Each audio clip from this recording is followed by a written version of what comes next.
So I think that there are two ways to understand customers that I think are the ideal ones. And just to be clear, none of them is to ask the customers to tell you about themselves. This is not the ideal one.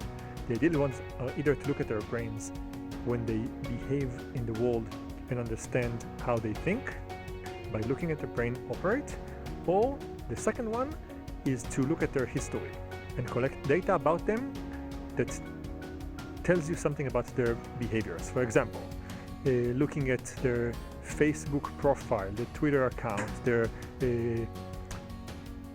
tax information, their investments, all of those things, what we call the digital footprint, give us a lot of information about people. There's a lot of colleagues of mine who study the evidence that you can get about people from what they do, and they show time and again that you can predict with high accuracy what a person will do in the future by looking at his or her past. In fact, much better than their friends, their parents, their kids, their colleagues know about them. The machines are amazing in figuring out who you are very accurately and predicting what you're going to do next, sometimes better than yourself.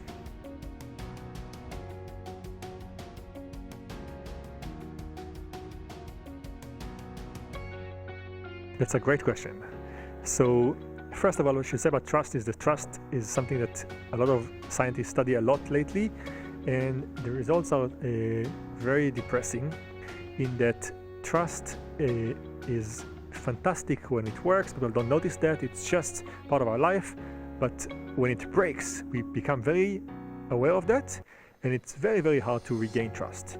The studies show that if you start with 100% trust, no one cares, no one notices, they just assume it's obvious. But once you break it, it goes quickly to almost zero, and then it's really, really hard to come back to 100. People will trust you after many, many good things that you do gradually, and you have to work very hard and maybe apologize and maybe explain why it was a mistake that you will never do again. A lot of things to regain trust. So with that in mind, there's still some things we can do to regain trust. Some are not recommended and some are recommended. Not recommended, but often it happens, is you just start over. Companies like BP, that were for a while known as a very green company that cared about the environment, suddenly has an oil spill, and suddenly they become the epitome of the environmental ruiners. What can they do? Well, what they did is they just changed the name and basically pretended they're a different company.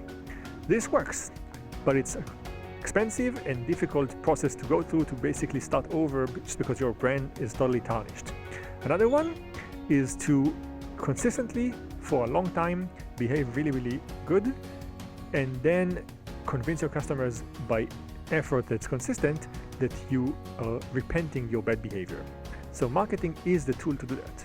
It involves figuring out what customers care about, how they care about things, and doing that consistently for a while. And the consistency is really, really important because customers change over time, and you need to change with them to constantly give them what they want, so they will repeatedly get something that shows them that you are trustworthy.